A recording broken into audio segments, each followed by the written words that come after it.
आपका हमारे चैनल इस ज्योग्राफी विद आईडी सर में स्वागत है। आज हम लोग डिस्कशन करेंगे जून 2014 का थर्ड पेपर। पहला क्वेश्चन है, पेडिमेंट रचना का पार्श्वी समतल सिद्धांत किसके द्वारा प्रतिपादित किया गया है? Lateral planation theory of pediment formation was proposed by. तो इसका सही आंसर है गिलबर्ट महोदय ने किया है। दूसरा आंसर क्वेश्चन है, सूची फर्स्ट को सूची सेकंड के साथ सम्मिलित करें और नीचे दिए गए कोटों से सही उत्तर का चयन करें। मैच द लिस्ट पुस्तकें और लेखक हैं।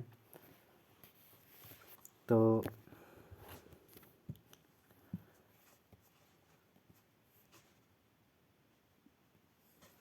जियोमॉर्फोलॉजी लोबेक की है, इसे लोबेक ने लिखा है। एसेस इन जियोमॉर्फोलॉजी ये ड्यूरी की है। फिजिकल जियोग्राफी स्ट्रॉलर की है। वहीं an outline of geomorphology Wooldridge M Morgan की है। तो इसका सही आंसर ए होगा। इसका सही आंसर ए होगा। अगला क्वेश्चन है, निम्नलिखित में से कौन सा दृढ़ रूप से अनुमानित भ्रंश सक्रिय कगार है? Which of the following is strongly presumptive faulting scarps? भ्रंश के पार अध्यारोपित अपवाह, शैल प्रतिरोध और स्थलाकृति रूपों के बीच दुर्बल संबंध, बारंबार तीव्र भूकंप, कगार के सहारे अभिनिर्धारित वास्तविक भ्रंश कगार। तो इसका सही आंसर होगा भ्रंश के पार अध्यारोपित अफवाह।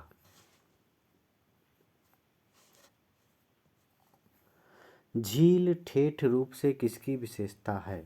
झील माला ठेठ यानी paternoster lakes are feature type of.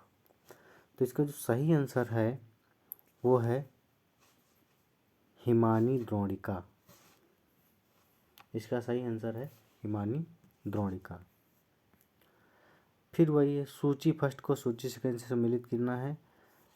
Theories of chaos और स्कॉलर्स यानी कंदरा निर्माण का सिद्धांत और उसके द्वारा विद्वान कौन कौन है। तो दो चक्री सिद्धांत टू साइकिल थ्योरी ये डेविस की है, ये डेविस का है। जल स्तर सिद्धांत वाटर टेबल थ्योरी ये है स्विंस्टर का है। वहीं स्थैतिक जल खंड सिद्धांत स्टैटिक वाटर जोन थ्योरी ये है गार्डनर का। अतिक्रमण सिद्धांत यानी इन्वेजन थ्योरी ये मालोट का है। तो इसका सही आंसर क्या होगा? ए। निम्नलिखित में से कौन सी प्रक्रिया हिमी अपरदन के संदर्भ में विशिष्ट स्थान रखती है? Which one of the following processes is typical to glacial erosion? तो इसका सही आंसर है प्लकिंग यानी उत्पाटन प्लकिंग। अगला क्वेश्चन है, नीचे दो कथन दिए गए हैं। चट्टानों का गहन रासायनिक अपक्षय आर्द्र उष्णकटिबंधीय क्षेत्रों की उत्कृष्ट विशेषता है। बात सही है कि जो आर्द्र उष्णकटिबंधीय क्षेत्र है वहाँ रासायनिक अपरदन सर्वाधिक होता है। दूसरा है, रासायनिक अपक्षय की तीव्रता जल की प्रचुरता तथा उच्च वायु तापमान पर काफ़ी हद तक निर्भर करती है। ये भी बात सही है और इसका कारण भी सही है, क्योंकि देखिए जो रासायनिक अपक्षय वो आर्द्र उष्णकटिबंधीय क्षेत्र में अपक्षय के कारण होता है। वहीं जो रासायनिक अपक्षय की तीव्रता है वो वहीं यहाँ आर्द्र उष्णकटिबंधीय क्षेत्र है वहीं पर काफ़ी हद तक निर्भर करती है, क्योंकि ये कारण भी सही। तो इसका सही आंसर होगा ए।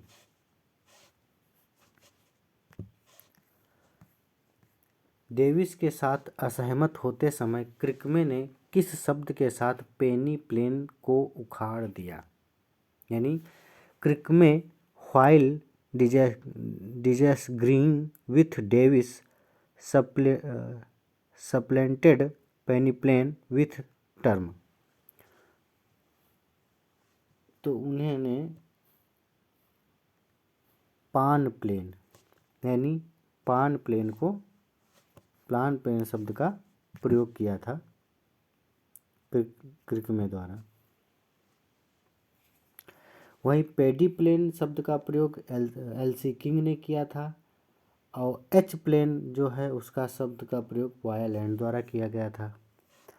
अगला क्वेश्चन है, अपने पिछले किनारे से दूर उष्ण वातावरण में मेघ प्रकारों का सही क्रम क्या है, यानी what is the correct sequence of the cloud types in warm front away from its trailing edge. तो इसका जो सही आंसर है वो है, यानी जो बादल इसमें बनते हैं वो सबसे जो ऊपर उसमें पूछा उष्ण वातावरण मेघ के प्रकारों का सही अनुक्रम क्या है, तो वर्षा स्तरी, मध्य स्तरी, पच्छाद स्तरी और पच्छाद इसका सही आंसर होगा, यानी निम्बोस्टेटस, अल्टोस्टेटस, सिरोस्टेटस, सिरस। 10वां क्वेश्चन है, पछुआ हवाएं किसका उदाहरण है। जो पछुआ हवाएं हैं वो है मैक्रो एटमॉस्फेरिक हवाएं, यानी समष्टि वायुमंडलीय गतियाँ, बवंडर, सूक्ष्म पैमाने की वायुमंडलीय गतियाँ, झोंका। तो इसका सही आंसर है आपको, जो इसका सही आंसर है वो है ए, समष्टि वायुमंडलीय गतियाँ।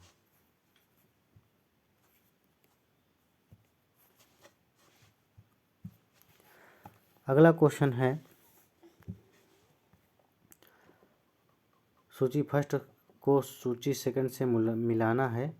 ऊंचाई के साथ तापमान गिरता है, टेम्परेचर फॉल्स विथ हाइट। तो ऊंचाई के साथ तापमान क्षोभमंडल में गिरता है।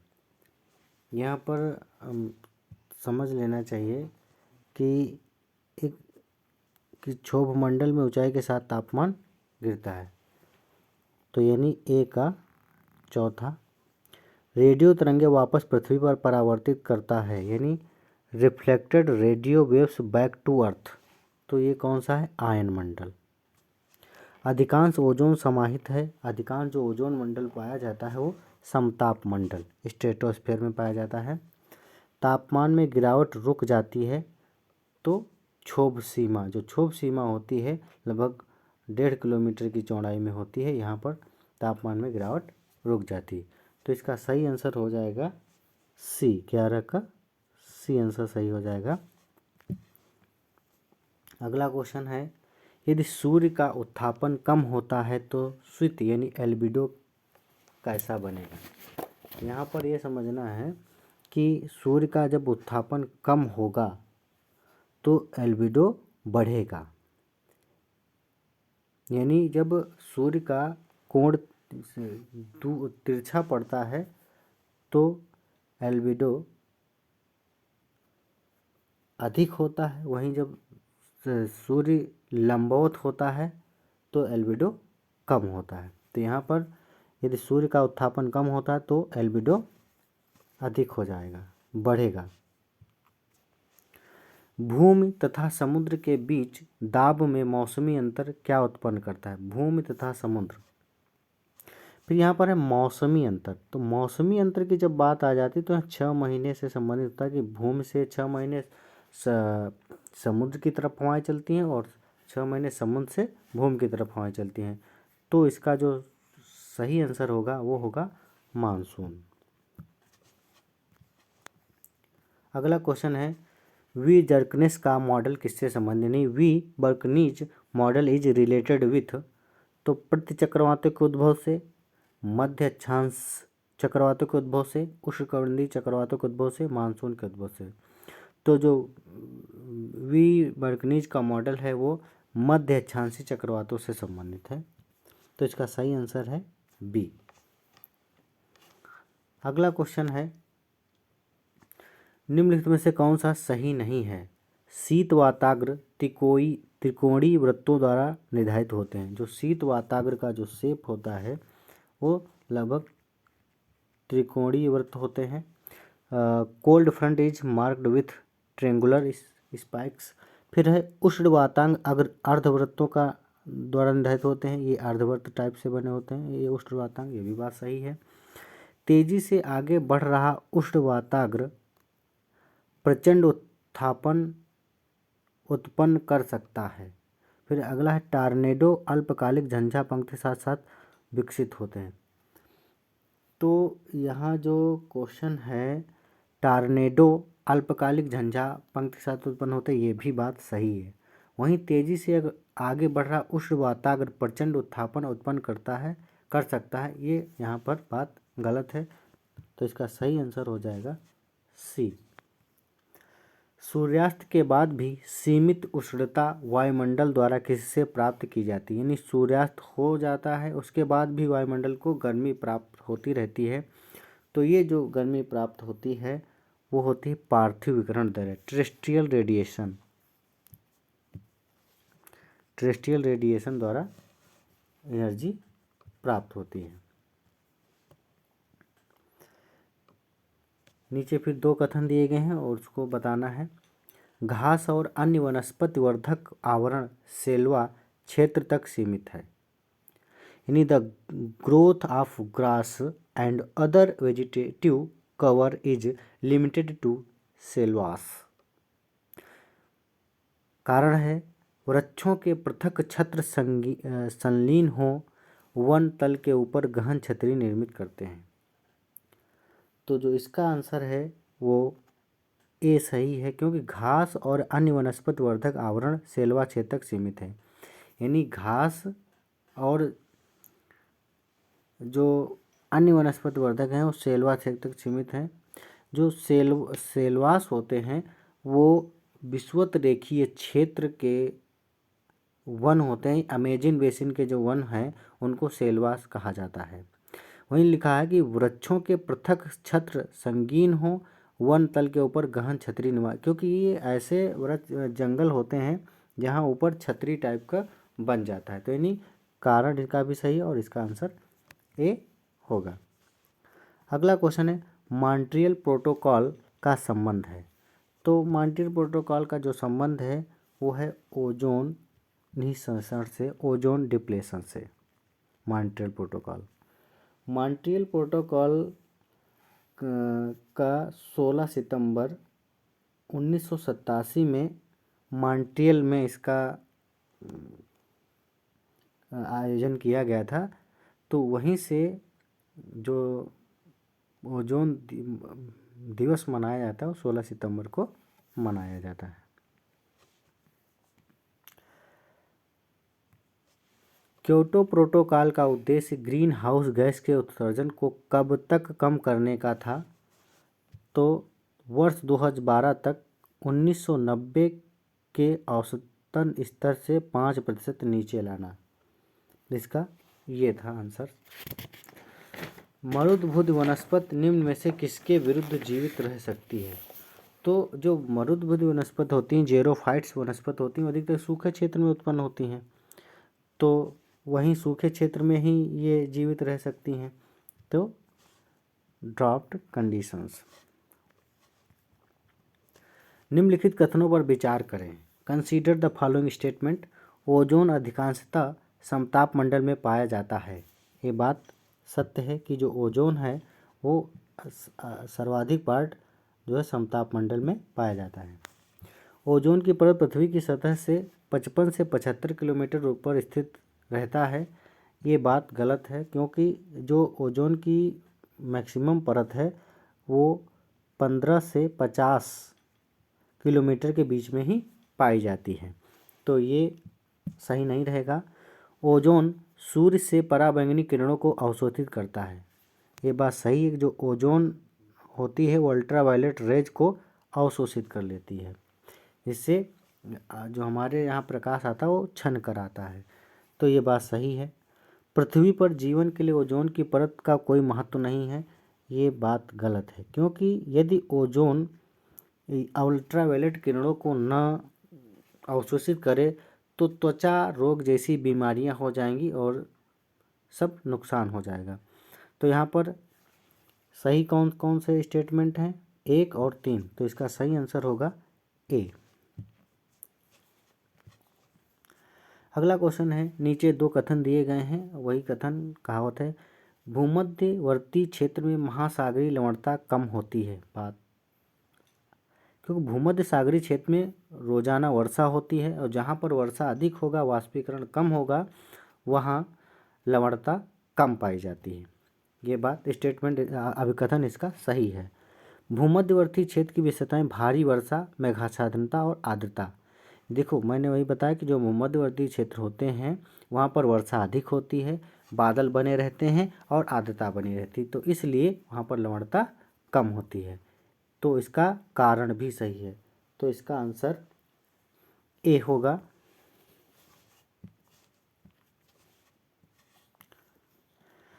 क्रमबद्ध भूगोल को सैद्धांतिक क्षेत्रों में चले जाना चाहिए और क्षेत्रीय भूगोल को सामान्य खोज के लिए न कि अनन्य अध्ययनों की खोज के लिए जाना चाहिए। यह कथन किसका है?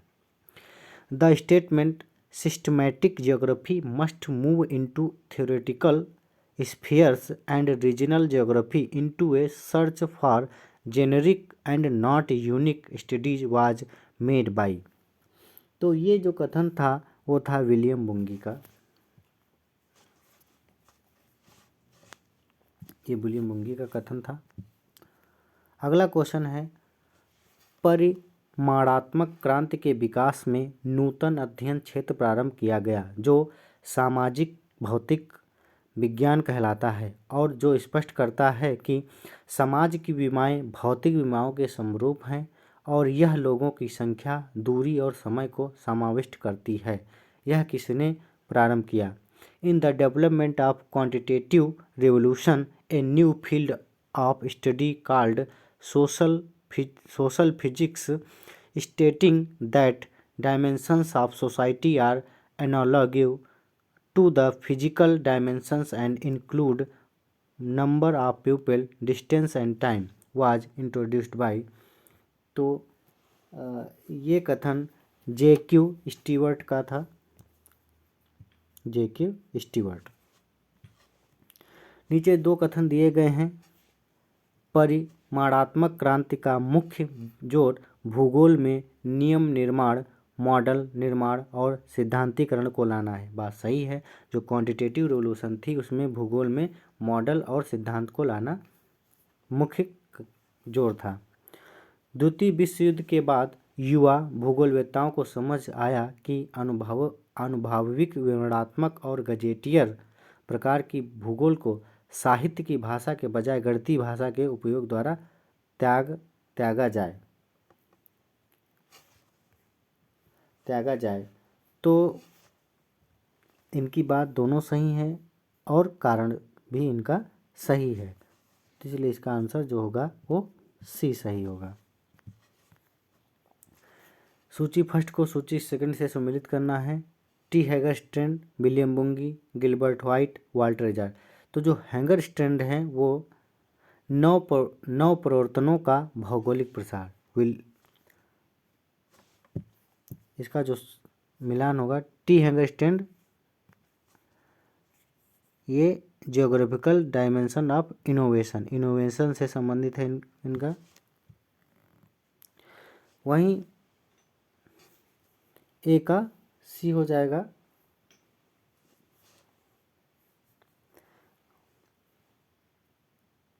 सॉरी, ए का बी है, नौ प्रवर्तनों का भौगोलिक प्रसार।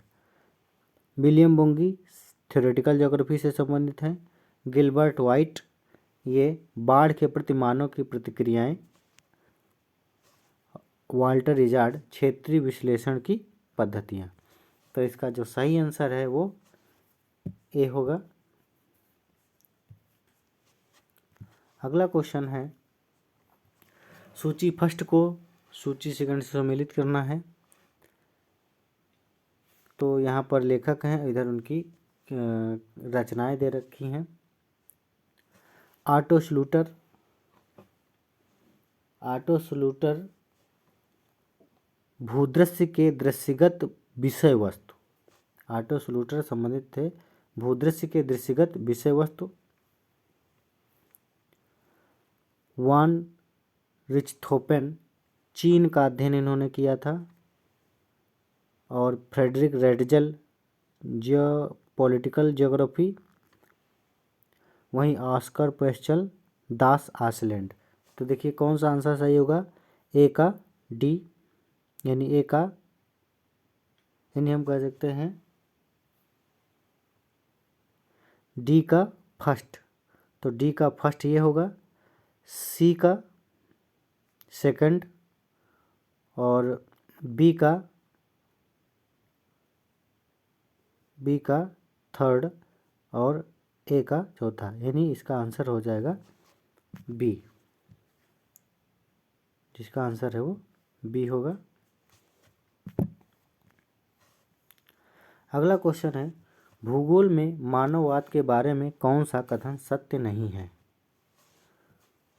मानववाद के बारे में क्वेश्चन है, मानववाद मानव को मशीन के रूप में नहीं लेता।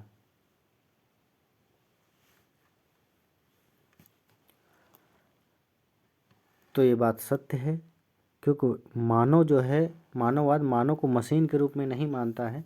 मानववादी भूगोल मानवीय जागरूकता, मानव चेतना और मानव सृजनात्मकता को महत्व देता है।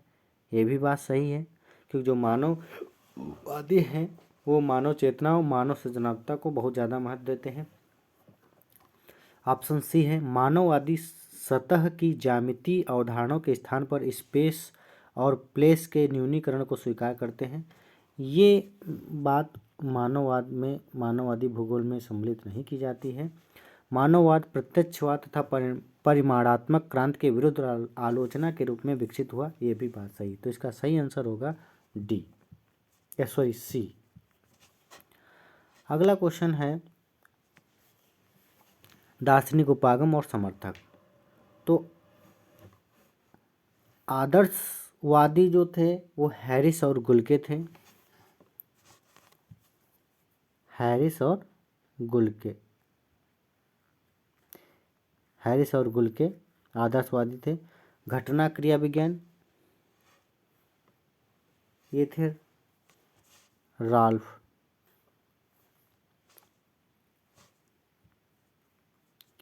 अत्यांतिक बुंगे और कल्याण स्मिथ, यानी आइडियलिस्टिक के जो थे वो हैरिस एवं गुल्के थे। वहीं फेनोमेनोलॉजिकल के थे राल्फ, रेडिकल के थे बुंगी और वेलफेयर के थे स्मिथ। तो देखिए कौन सा सही हो रहा है, बी का, ए का सेकंड, यानी इसका बी जो ऑप्शन है वो सही हो रहा है, यानी ए का सेकंड, बी का फर्स्ट आदर्शवादी, सी का फोर और डी का 3।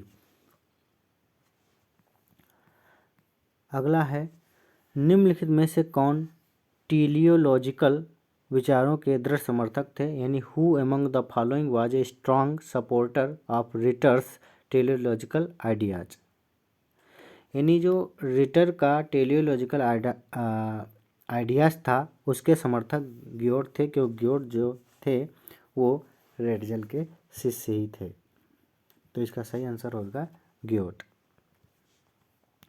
बड़े नगर अधिवासों से दूर जनसंख्या विकेंद्रीकरण की प्रक्रिया का गैर महानगरीय क्षेत्र में होना क्या कहलाता है, यानी a process of population deconcentration away from large urban settlement to non metropolitan areas is termed as.